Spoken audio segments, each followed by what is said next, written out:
Hi, dear YouTubers. Welcome to the special countdown session on Tamil Nadu sets. You know, hundreds of people study with Vallath from Tamil Nadu for PSC exams, PGTRB exams. You can join those courses if you want and pass Tamil Nadu sets, and you will be able to join these other courses and pass with ranks. That is what many people from Tamil Nadu are doing. Ankita, you won't believe this. Yes. So many of the Tamil students we have are getting ranks and passing. Yes. So many people from so many of our courses are becoming assistant professors with wonderful ranks. It's a wonderful journey we are witnessing over here. It's beautiful. It is indeed. Ankita herself started her journey like this. Yeah. She's also studying more and more to scale greater heights. I wish all of you babies my best. My best wishes to all of you. So here we are, Ankita. TNZ countdown session 14. There are altogether 15, right? Yes. Yes, before the exam, this will be tremendous support. Ankita, will you please read and explain? I'll also add to what you say. Okay. Yeah. So, who said that the effect of mimicry is camouflage? It is not a question of harmonizing with the background, but against a mottled background of becoming mottled. So, who talked about mimicry thus? Was it Homi Bhabha, Edward Said, Sigmund Freud, or Jacques Lacan? So, this particular theorist and scholar, he talked about mimicry as a threat, where you are not trying to mix yourself with other people, but you are posing it as a threat. So, who was it? It was Jacques Lacan who talked about mimicry thus.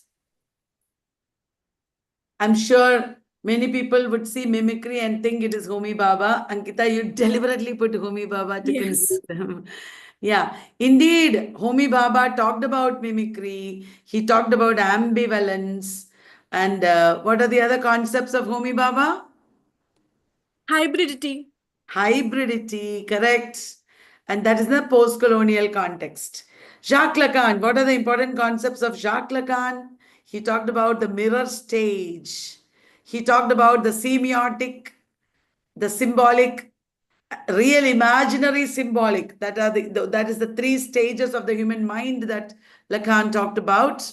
And he also talked about the semiotic and the symbolic, which later Julia Kristeva applied to women's writing also.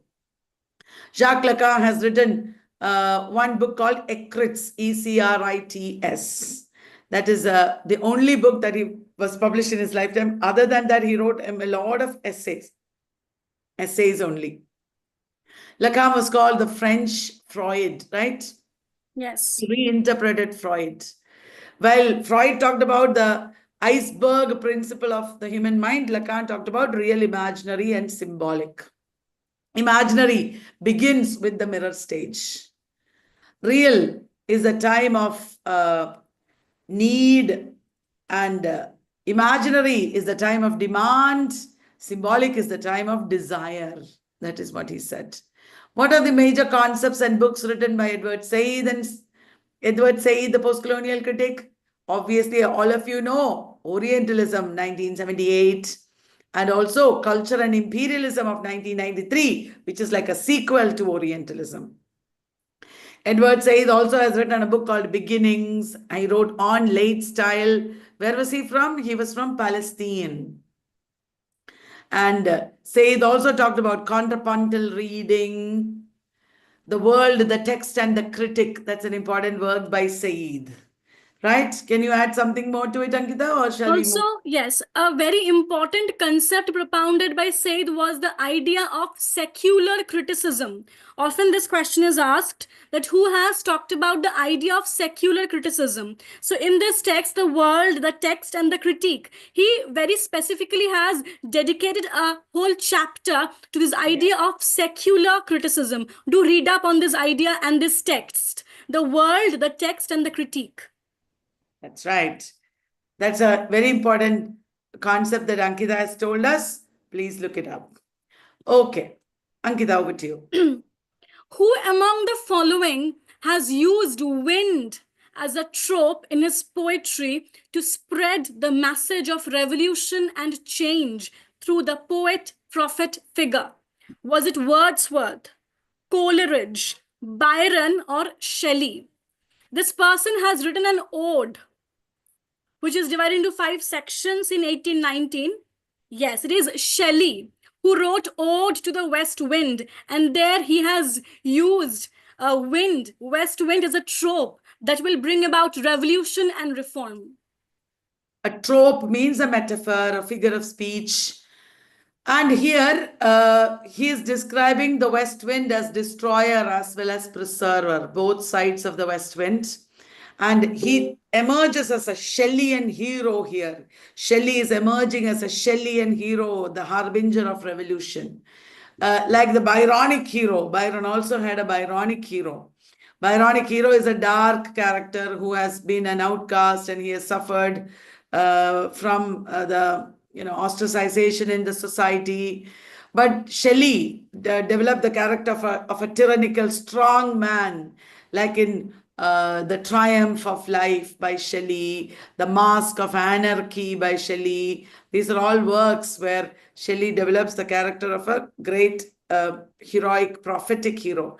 Remember, Shelley also said poets are the unacknowledged legislators of the world. Shelley wrote a critical work, A Defense of Poetry, written against Thomas Love Peacock's Four Ages of Poetry. Shelley used the pseudonym The Hermit of Marlowe. The Hermit of Marlowe, he wrote. And you must also remember works like The Revolt of Islam, Leon and Sitna. A book was rewritten as Revolt of Islam, right? Yeah, Shelley's odes are also very important. One, Ankita already mentioned Ode to the West Wind. There is also To the Skylark that everybody knows. You should read these poems before the exam.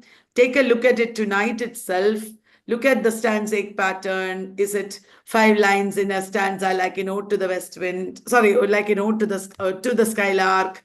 Or is it 3 lines in a stanza like in Ode to the West Wind?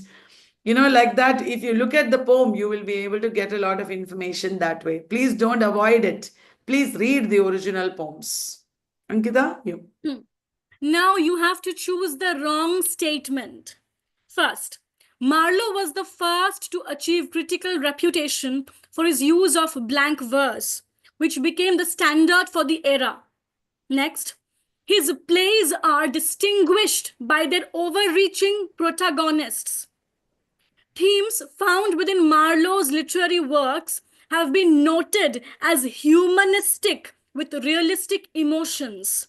And lastly, plays of Marlowe rarely showcase scenes of cruelty and bloodshed and violence. So you have to choose the wrong statement from these 4 statements given. Maybe the last one? Yes.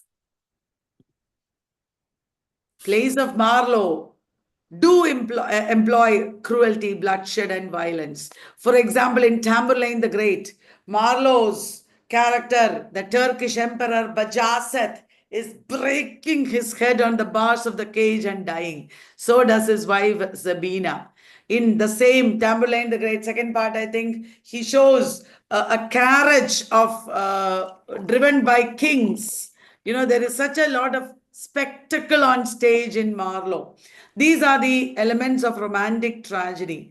Marlowe and Shakespeare did not follow the classical rules of tragedy and wrote what is called romantic tragedy. Marlowe was a man who lived a very cantankerous life. He was an atheist, he was a spy. And does anybody know who wrote about Marlowe, the novel, A Dead Man in Deptford? It is Anthony Burgess. Anthony Burgess wrote A Dead Man in Deptford. And also about Shakespeare, Anthony Burgess wrote Nothing Like the Sun. Nothing Like the Sun. So going back to Marlowe, in Marlowe's plays like Tamburlaine the Great, The Jew of Malta, Edward II, there are so many very cruel scenes. In Jew of Malta, there is an orgy of killing. He's poisoning wells, he's sending poisoned rice to a nunnery. And all this is actually anti-classical, which is characteristic of much of Renaissance or Elizabethan drama. Okay. The ballad Soprano by Ionesco is an example of what? Is it theater of the absurd, kitchen sink realism, drawing room comedy, or agit-prop drama? It represents a particular school, that is, it represents theater of the absurd. Theater of the absurd. Yeah. Ionesco is a Romanian writer. The Bald Soprano, if I remember, is the first play of Ionesco Yes. or one of the first. Yeah, the The first play first. of Ionesco. It is a total absurd play where two couples, the Smiths and the Martins, are talking to each other. They are repeating themselves. They make no sense. That is how the play Bald Soprano is written. Ionesco is also the writer of Chairs, Rhinoceros. Chairs is a play where there is an old man and an old woman. They are rearranging chairs and getting ready for some guests. And nobody comes because the guests are all invisible. There is only one orator who comes. And at the end, the old man is jumping from the window and committing suicide. And the orator gives the old man's message. He writes it on a board on the stage.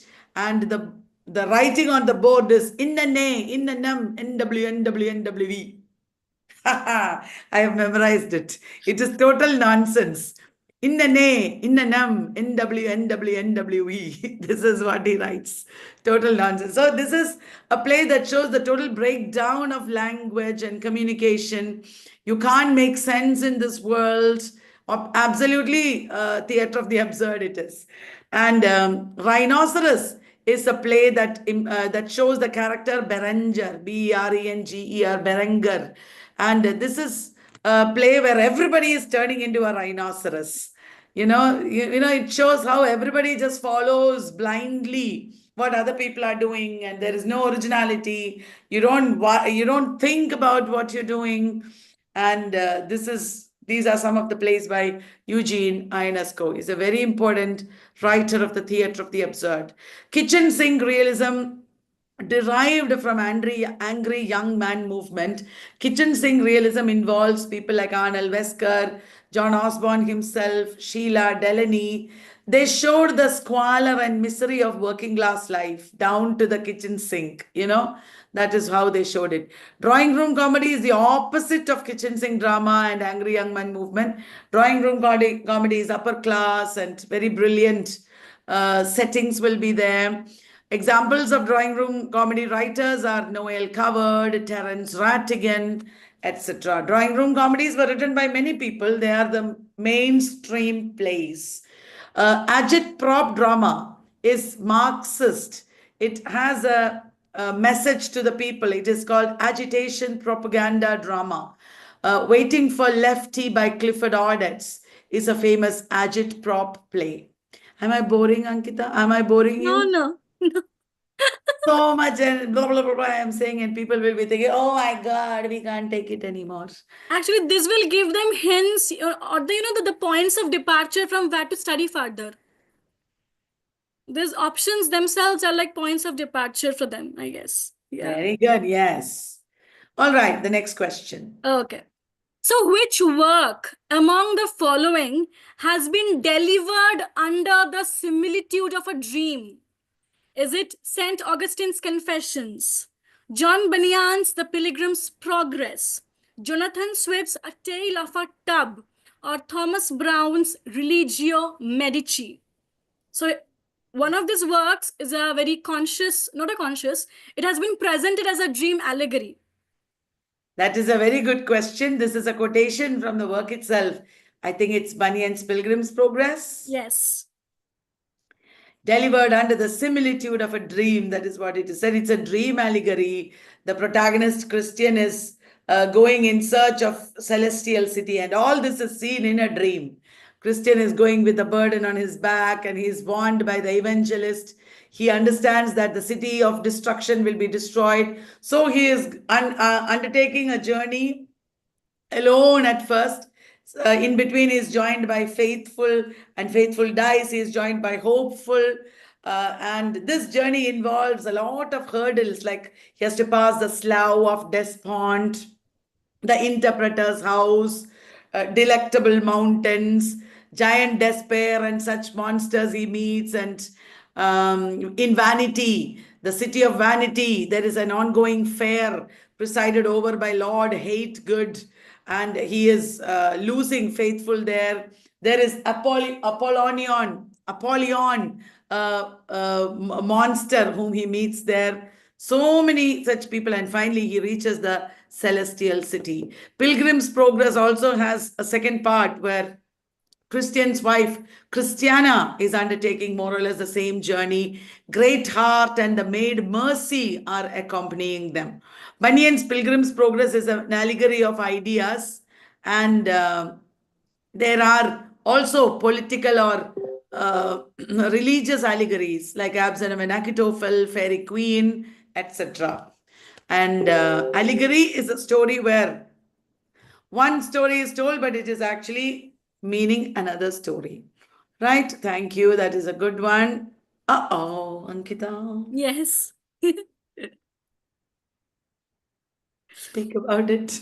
So, as you all know, we recently got a wonderful result for our RPSC course. So many people became assistant professors with wonderful ranks. And that's why we are back again with a wonderful, wonderful RPSC assistant professor course. So, I've already told you guys about it, right? But this batch started from 3rd February, and the classes are going on right now. So, as Vallath is very famous for it, we will be giving you live classes and also lifetime access to all our recorded sessions. We will give you ample quizzes and revisions for intensive practice and many PDF notes. And 24 into 7 support. I just finished 7 to 9 class. You don't have to worry that you're joining late. One thing is for sure, Ankita. Those who take our course and study well, they will surely pass. Exactly. Okay. The monster error is in which book of Fairy Queen? Book 4, book 2, book 1, or is it book 6? Again, it's an epic poem by Spencer, Edmund Spencer. And there are 6 books. And in one of these books, we see this monster error who is defeated by Red Cross Knight. Monster Error is attacking Red Cross Knight and causing trouble to him, so it must be in book 1. Yes. Because in the first book, we have the adventures of Red Cross Knight, who is protecting Una and finally getting betrothed to her. Una is true church, and opposite Una, there is Duessa, the false church. In the second book of Fairy Queen, we have the adventures of Guyon, Knight of Temperance.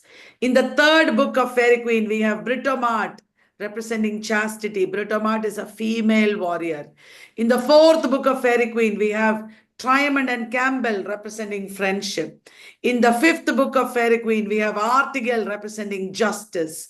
And in the sixth book, we have Calidor, representing courtesy. These are the 6 books and the 6 knights. They are all representing an Aristotelian virtue. And in Fairy Queen, we see Gloriana representing glory, Queen Gloriana. Her suitor is Arthur, representing magnificence. The last bit of Fairy Queen is Mutability Canto. It represents constancy. Fairy Queen is written in the style of a courtesy book. The source of Fairy Queen is Ariosto's Orlando Furioso and Tasso's Jerusalem Delivered. And the stanzaic pattern of Fairy Queen is Spenserian stanza. Right? Great. Next question. Roman Jakobson, Boris Eichenbaum, Viktor Shklovsky, and Jan Mukharovsky. All of these scholars, they were all part of which school of theory and criticism?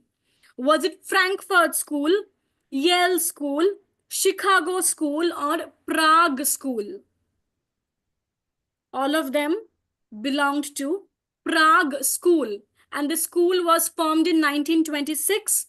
They were theorists of linguistics and semiotics. They developed various methods of structurist literary analysis. The Prague school is associated with Russian formalism.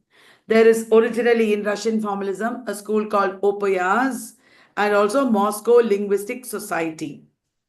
And Frankfurt School is a group of theorists who are related to Marxism, and they are Adorno, Horkheimer, Walter Benjamin, etc. The Yale School is a school of deconstructionists. Yale School of Deconstructionists. Chicago School in Literary Criticism refers to the Neo-Aristotelians. They are R.S. Crane, Elder Olson, Richard McKeown, Wayne C. Booth. Their major book was Critics and Criticism, Ancient and Modern. In linguistics, I think there is Geneva School. Right. Ankita? An early and primary event in this novel is the abandonment of a passenger ship in distress by its crew, including a young British seaman named Jim.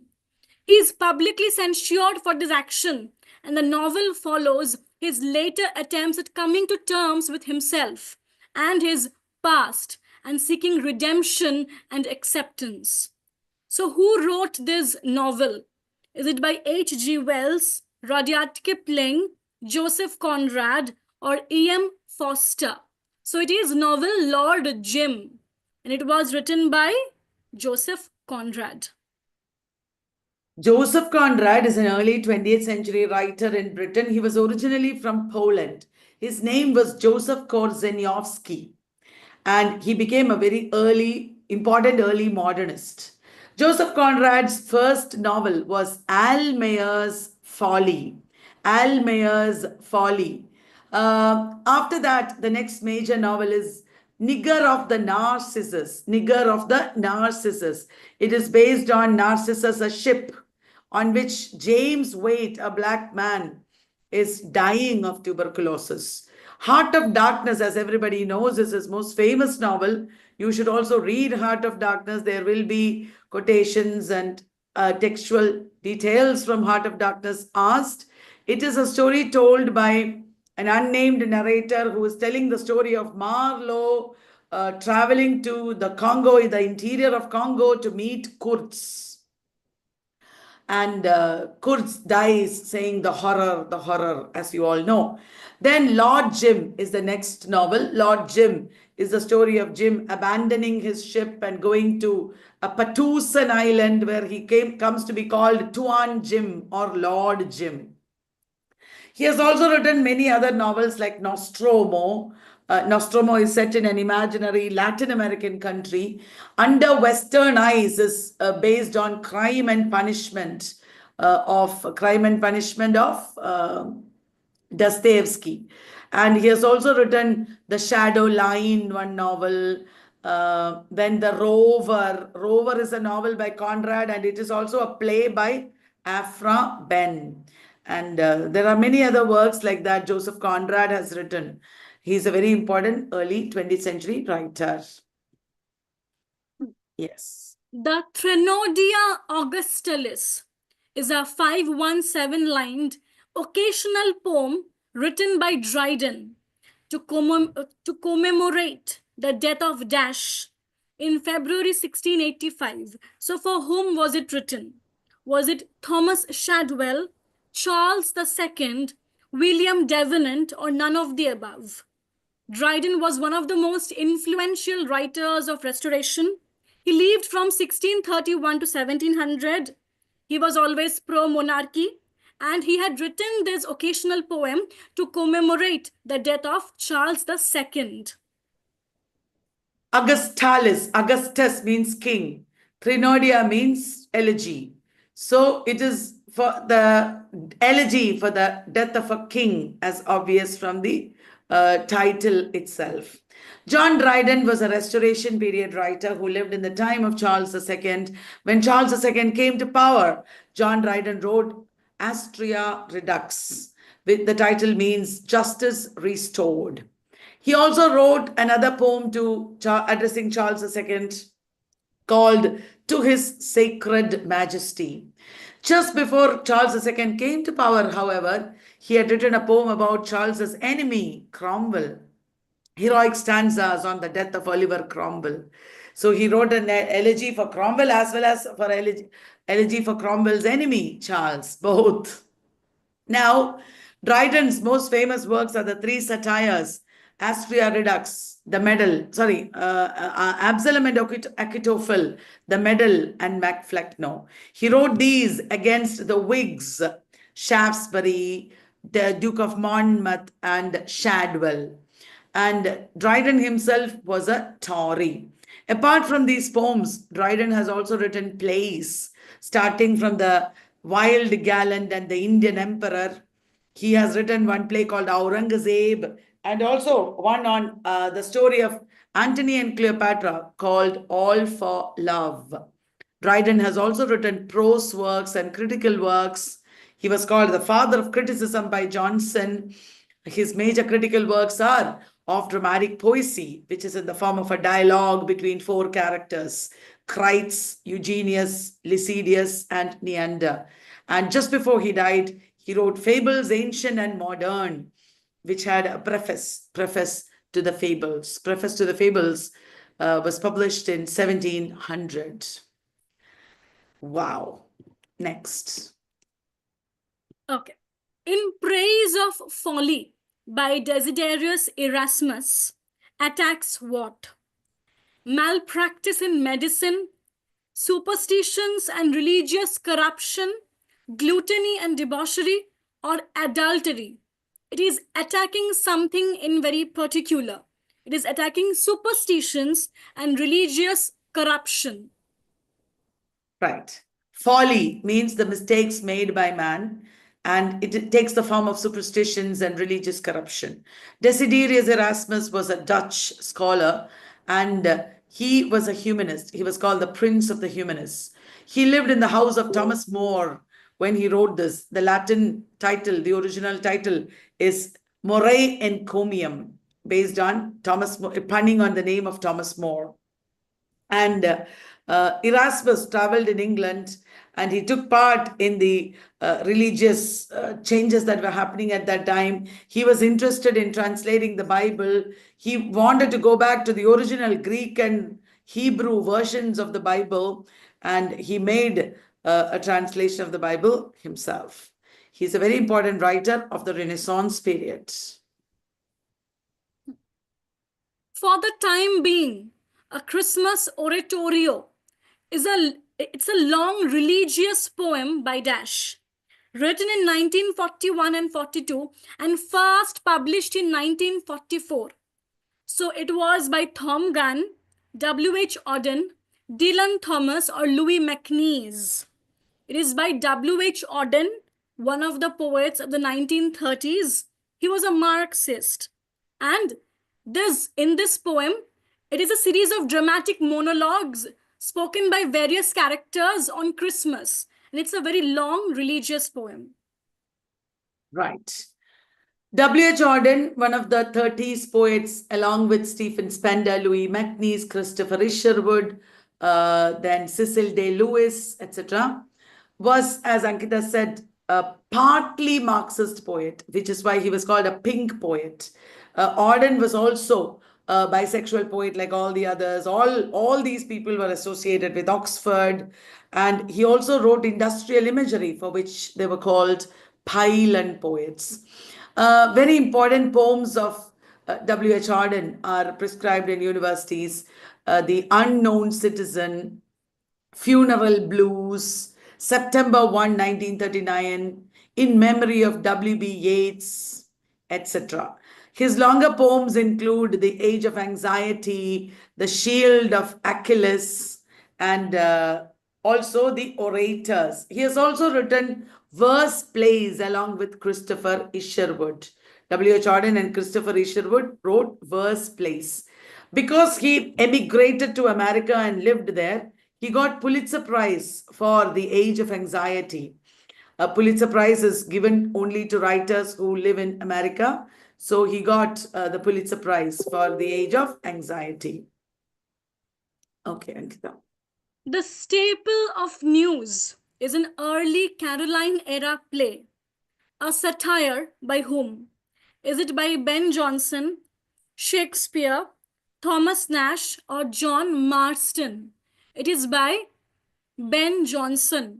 Also, his important plays are The Devil is an Ass and also his comedies of humor.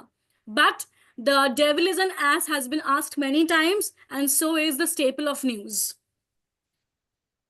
Well, Ben Jonson, as Ankita said, wrote comedies of humors.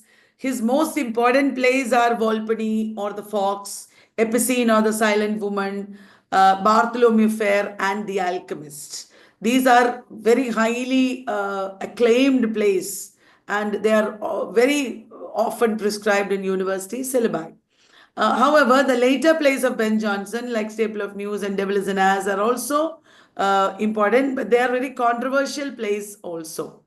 Ben Jonson's Volpone or the Fox is the story of Volpone. He is pretending to be ill and dying so that he can get gifts from his would-be heirs, like Corbaccio, Corvino, Voltaire, Sir Politic would-be, etc. Then Epicene or the Silent Woman is the story of Morose, the bachelor, who wants to marry a woman who will not make noise. Cutbeard, the barber, brings one Epicene to him, but later it turns out that this woman is making noise and he asks Epicene to be taken away. Then we realize that Epicene is actually a boy in disguise. The Alchemist is the story during the plague. Lovett leaves his house in the care of his servant, Faze or Jeremy. And Jeremy cheats everybody by bringing Subtle, a con man, a fake man who claims to be an alchemist and tries to make money out of his fraud. Bartholomew Fair is a city comedy which is full of many, many characters, and it shows the lower class life in London. Ben Jonson was a very important neoclassicist also and a friend of Shakespeare. Ankita. Who was called a most glorious saint and seer by Henry Vaughan? Was it Richard Lovelace, John Suckling, George Herbert, or Thomas Carew? So it was George Herbert, a religious metaphysical poet who was hailed as a saint among the metaphysicals. He is very famous for his religious poetry. And The Temple by Herbert is a collection of 160 religious poems. He also practiced pattern poetry like The Wings. That's a very famous example of his pattern poetry. Easter Wings. Easter Wings. Right.